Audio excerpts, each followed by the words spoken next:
বর্তমান বিজেপি পরিচালিত সরকার সাধারণ মানুষের কাছে ন্যূনতম পানীয় জলের সঠিক পরিষেবা পর্যন্ত পৌঁছে দিতে পারছে না। পরিস্থিতি এমন জায়গায় গিয়ে দাঁড়িয়েছে, সরকার পানীয় জল সরবরাহের পাইপে দিয়ে বেরিয়ে আসে মৃত সাপ থেকে শুরু করে বিভিন্ন জলজ প্রাণী, কিন্তু চোখ রাঙানির ভয়ে অনেকেই কথাগুলো প্রকাশ করতে পারছে না।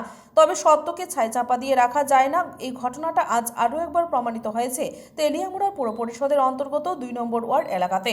ঘটনার বিবরণে প্রকাশ, সংশ্লিষ্ট এলাকার কোনো এক বাড়িতে আজ সকালবেলা পানীয় জলের নির্ধারিত পয়েন্ট দিয়ে জল আসছে না দেখে গৃহকর্তা কি সমস্যা হয়েছে দেখতে যান। হঠাৎ করে যে দৃশ্য তিনি দেখলেন তাতে রীতিমতো অবাক হয়ে গেলেন এই পরিবার সহ পার্শ্ববর্তী পরিবার সমূহ। দেখা গেছে পানীয় জল আসার নির্ধারিত পাইপ দিয়ে মৃত সাপের দেহ বেরিয়ে আসছে। স্বাভাবিকভাবে আতঙ্কিত বাড়ির লোকজনদের দাবি হচ্ছে, প্রায় সময় পানীয় জলের বদলে এই পাইপগুলো দিয়ে চিংড়ি, ছোট মাছ সহ বিভিন্ন জলজ প্রাণী বেরিয়ে আসে। অর্থাৎ বিষয়টা পরিষ্কার, সরকার যতই ফিল্টার করা জল পুরোপুরি সদের মাধ্যমে বাড়ি বাড়ি পৌঁছানোর দাবি করুক না কেন, এই দাবি আসলে আরেকটা প্রতারণার দলিত। পানীয় জলের বদলে পাইপলাইন দিয়ে সাপ বেরিয়ে আসছে, এই খবর প্রকাশিত হতে সামাজিক মাধ্যম থেকে শুরু করে বিভিন্নভাবে তীব্র প্রতিক্রিয়া তৈরি হয়েছে এবং গোটা ঘটনার তদন্তক্রমে প্রয়োজনীয় ব্যবস্থা গ্রহণের ব্যাপারে উদ্যোগ গ্রহণ করছে তেলিয়ামুড়া পৌর পরিষদ, এমনটাই খবর। Bureau report, Tripura news Bangla. এই করিলং শিশু বিহার ২ নম্বর ওয়ার্ড। সকালে জল আয় না পাইপটা দিয়ে আমি ওই জলটার মধ্যে কি টাটকে রয়েছে, পাইপটা টান দিয়ে দিই একটা সাপ ফুল্লা রয়েছে। তারপরে সবাই আইলো, দেখলো। মানে এটা সাপটা কি মরা নাই?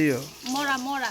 আচ্ছা, তারপরে তারপরে পাইপটা টান দিছে, এবার জলটা কোনো রকমের বাইরে না। তারপরে হ্যাঁ বাবা এটারে খুললা টান না দেখছে, এটার মধ্যে এই মতো সাপ মরে রয়েছে। এটা কিসের মানে জলটাকে সাপ্লাই না? সাপ্লাই জল, সাপ্লাই জল। এই জল দিয়ে তো আমরা ঘরে ফিল্টারে জল দিতেছি, বাচ্চা স্নান করতেছে, বাচ্চারা জল খাইতেছে, ঠাকুর করে পূজা দিতেছি এই জল দিয়ে। ওই কি করবেন এই ব্যাপারে?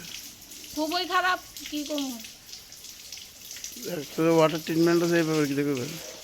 তাহলে তারা তো কোথাও বিশুদ্ধ জল দিতে আছে, জল সিদ্ধ করে জল ফাটায়। তাহলে এইসব জলের মধ্যে আমরা প্রায় সময় জলের মধ্যে মাছ পাই, চিংড়ি মাছ থাকে, ছোট মাছ থাকে।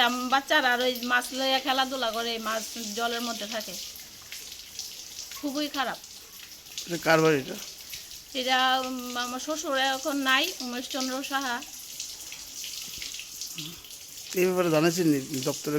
আমরা তো জানি না, আজকে তো প্রথম দেখলাম। মাছ পাই দে তখন আর কিছু জানাইছে না, কিন্তু অক্ষণের বিষয়টা তো খুব খারাপ বিষয় দেখা গেল। দপ্তরের কারণে জানাইছেন না? জানাই, এদিকে আমরা এদিকে যারা আছে তারা ডাক্তার ডিসি দিয়া সবাই দেখছে কি অবস্থা। দপ্তরের কারণে জানাইছেন না, আমরা তো জানাইছি না।